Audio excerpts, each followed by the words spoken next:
Hi, I'm Patton Oswalt. I'm here on Forbidden Planet TV, and I am to talk about Forbidden Planet 45.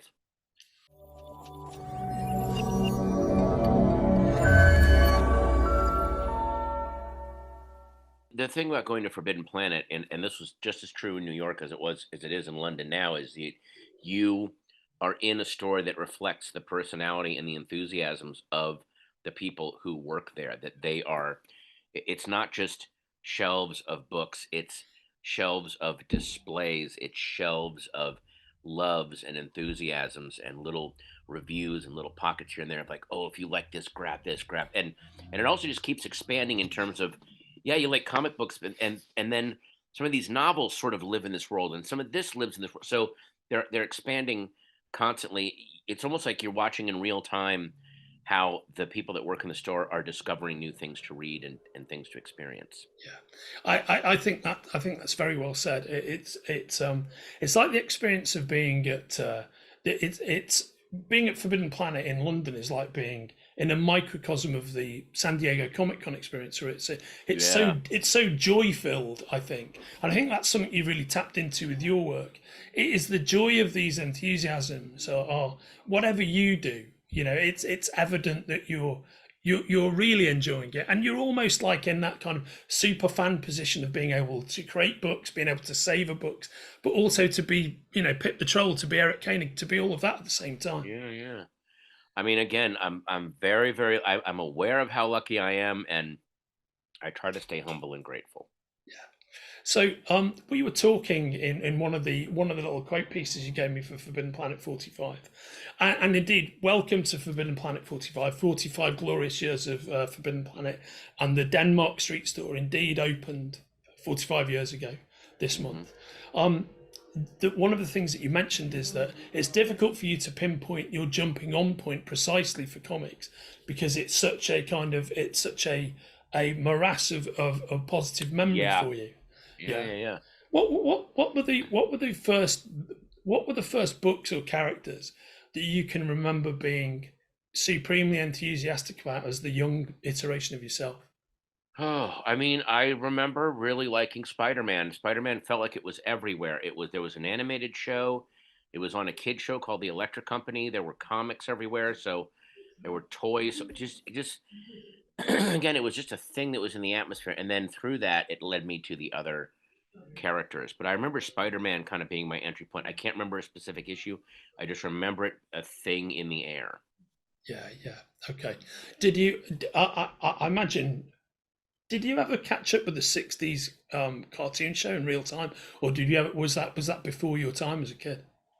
Well, it was before my time, but it was showing in reruns all the time, so Yeah. I just would watch it. Like, I didn't understand what reruns were. It was just a thing that was on TV that I loved. It was just Yeah. really fun.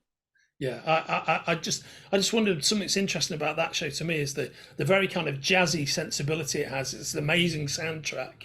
It's limited animation, Yeah. but orally, tonally, it's a perfect iteration of what Spider-Man is. I think.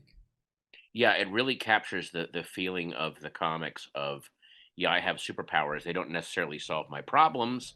Um, and it was the best. I mean, again, it was the best thing at the time that we could get in terms of showing you what Spider-Man was like. Yeah, yeah.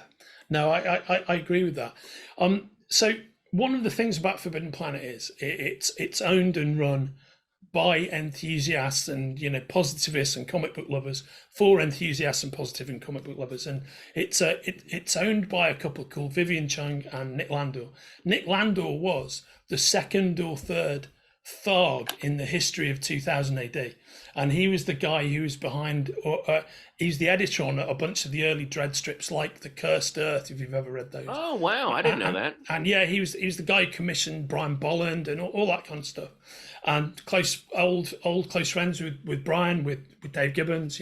All these people have a kind of storied history with Forbidden Planet as a result. Wow. And as a result, one of the things FP was very much involved with was that initial British invasion, if you will, Oh, into yeah. US comics in the 80s. How did you first encounter that pattern?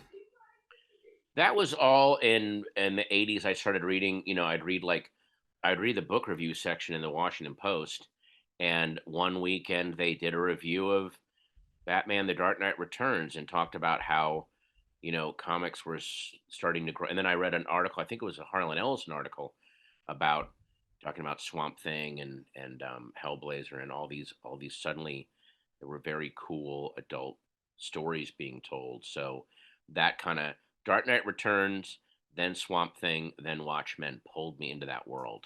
Yeah, right on. Yeah, for sure, I get it. And I mean, Watchmen is such an amazing totemic piece of work that Yeah. rather than focus on that, I was wondering when you first encountered, say, Marvel Man, Miracle Man, V for Vendetta. Are those books that you enjoyed? Yeah, those were all. I mean, once I started reading those books, one thing that the British invasion did was it taught me to follow writers rather than characters or companies. So I would just read anything that Jimmy Delano did, that Warren Ellis did, that Grant Morrison, obviously Alan Moore, Neil Gaiman. I just went down those paths and started following writers, and that Yeah. led me very, very far afield into some really amazing areas. Yeah. No, it's interesting stuff. Now, something that's tangentially connected to something you just mentioned is Sandman Mystery Theatre, and Yes. now when you were last on, you may not remember this, mate, but we had a conversation because Sandman Mystery Theatre is just about my favourite book of all time, and Me too. when we were chatting about it, you were telling me that well, actually, there's one comic book character I'd like to play. It'd be Wesley Dodds, and I was like, man, that would be perfect. And then I said, well, they're about to collect SMT into a compendium edition. An Now, omnibus. Yeah. an omnibus, and No. Compendium. It wasn't an omnibus. It was compendium. it's a Yeah. compendium, and within the interview, I've been curious about this ever since because I don't know if it's just spectacular acting on your part. It seemed to me like that was the first time you'd heard about that. But lo and behold, when the book appeared, the introduction is by Patton Oswalt. And so my question is, had you already written it when we spoke? Or was I it hadn't kind of... written it, but I'd been commissioned to it. So yes, I was acting a little bit because I wasn't supposed to announce it yet. Yeah, right. But yeah, I wrote the intro to that because I mean it's my favorite comic. I every couple of years I reread it from the beginning. Yes. It's that good.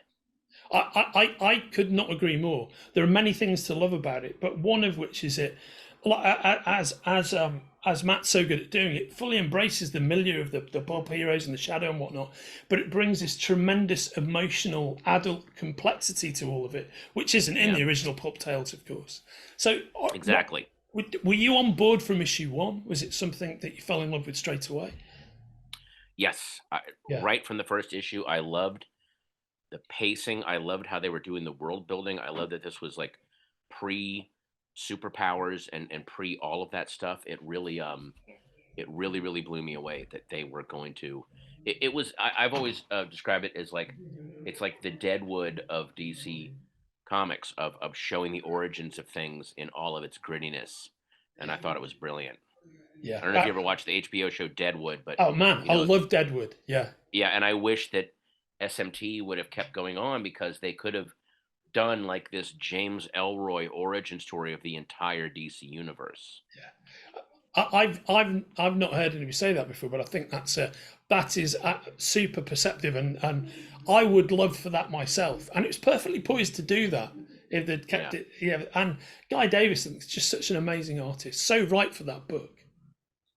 Yeah, he just was, and they brought in other guest artists. A lot of them were great, but man, it just Guy Davis, the personality and the and just the world. It's that rumpled 1940s, kind of late 30s, early 40s, panicky New York world. I just thought it was fantastic. Panicky, that's it. And to have the confidence for the hero to be not in any way athletic, to be to be a brave man who's a great brain, but just a regular 1930s person as well. Yeah, not going to be out there, slinging fists like everybody else. I thought it was great. So good. I really do hope that you get the chance to, in some way, shape, or form, like portray Wesley Dodds at some point. That'd be great if they'd let me. I would do it. I mean, surely you've got to be a shoot. I mean, if he crops up in the background of some show in an animated format, We'll see. Well, that's all I'm saying is that I'm in your corner, mate. That I hear your voice now when I read Wesley Dodds. So, Oh, thank you. when you were last with us, one of the things that that people really loved is you gave us a quick lightning tour through the books you were currently reading or stuff you would recommend. Have you got anything for us this time around, Patton? What have you been reading of Yes, late? I have been reading. Hang on, let me open up my little list here. Still reading Time Before Time. A new issue came out today. That's a great book. Amazing series. Yeah. I Hate Fairyland by Scotty Young is still fantastic. A whole new story arc of Jeff Lemire's Bone Orchard, the Tenement issue one Yeah, just came right. out today. Fantastic. The 10,000 Black Feathers was the last one. Now it's Tenement. He's building this whole universe of horror and darkness. And there's a new series called The Seasons Have Teeth, which is fascinating. Another one called Indigo Children that's really, really cool. There's the Doom Patrol book by Unstoppable Doom Patrol at DC is really, really interesting. Yeah, that's a very. I agree. I agree with you on that. Very interesting piece of work. I love Tim Seeley's Local Man, which is such a great piss take on the '90s Image comics that Image is putting out. Yeah. Paul Dano's Riddler Year One. They let the actor who played the character do an origin story, and it's fascinating. Now I haven't caught up with that yet. So it's really good. What is it that spoke? What about his approach spoke to you, Patton? He really leans into the years of systematic abuse that formed this villain to the point where you're like, he just had no other choice but to do this. Very interesting. There's a new crime comic called Sins of the Salton Sea by Spurrier. That is, I think it's by AWA or some other company. Man, is it good? It's an AWA book. Yeah, for sure. Yeah. AWA is putting out really, really cool, cool just stuff. They're like Vault and Aftershock. Yeah. The way that Dark Horse and Image, when they started, it was always like, oh, the company itself. It's like A24. They are a mark of quality. Like if I see AWA, I'll grab it and read it. I completely agree with that assessment. Have you seen the Garth book they announced recently, The Ribbon Queen? I just issue 1 comes out. They sent me a preview of it. I haven't had a chance to read it yet, but I have issues 1 through 4. I'm about to sit down and gobble them all down. Oh yeah, it's him and Jason Burrows doing what they do best, and Ribbon Queen 1 comes out July 26th. Yeah, right on. Yeah, I can't wait. Yeah, and then all the stuff that Cullen Bunn is one of those guys. He is across all platforms, but anything that guy writes, I'm into. Yeah, I think these are extremely strong recommendations, mate. Somebody I know is a friend of yours who I was talking to a couple of days ago. Was Ed Brubaker. He and Sean were on talking about Night Fever. One of the things that he said on Night Fever was fantastic. It's such a great. Those guys, man, they're just so consistent. Yes, absolutely. Yeah, and one of the things you mentioned on the show is that his first date with his wife was seeing a show of yours. Oh my God! Yeah. I'm glad I brought them together. There we go. But they're just remarkably consistent in terms of what they do. They never produce a bad book. Those guys. Did you? Oh, never. Did you check out Jacob's book, That Texas Blood? Have you read that? Not yet. I have. So many people have recommended that. That's another one that's going to go on the pile, and it will get read. It's him and Chris Condon, and it's well worth seeing.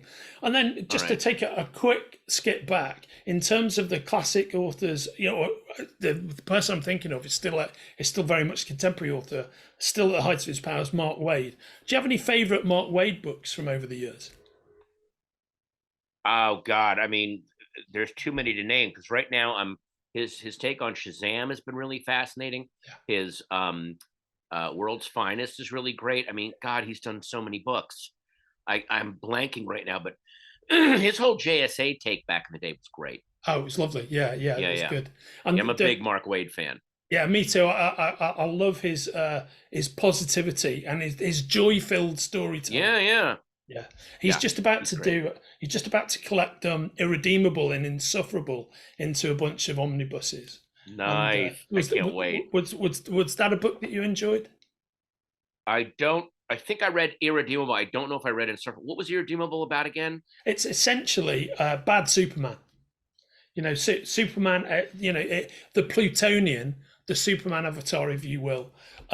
Basically, the book begins with him eradicating the rest of the Justice League analogs, and then the book, a kind of a nervous breakdown of sorts, and he just turns against humanity, and then the book retraces actually how he got to that point.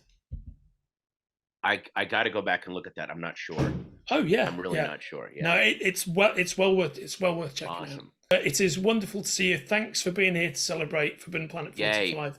And Minor Threats, which we talked about in your other recent appearance, is available from the links attached to our conversation. Thanks so much, brother. Grab it. Thanks, man. Take care. All Talk the to you best. soon. Cheerio. Bye bye. Bye-bye. If you're enjoying watching Forbidden Planet TV and you're enjoying watching us talk to the world's most interesting and accomplished filmmakers, authors, artists, musicians, creators, subscribe right here. See you soon.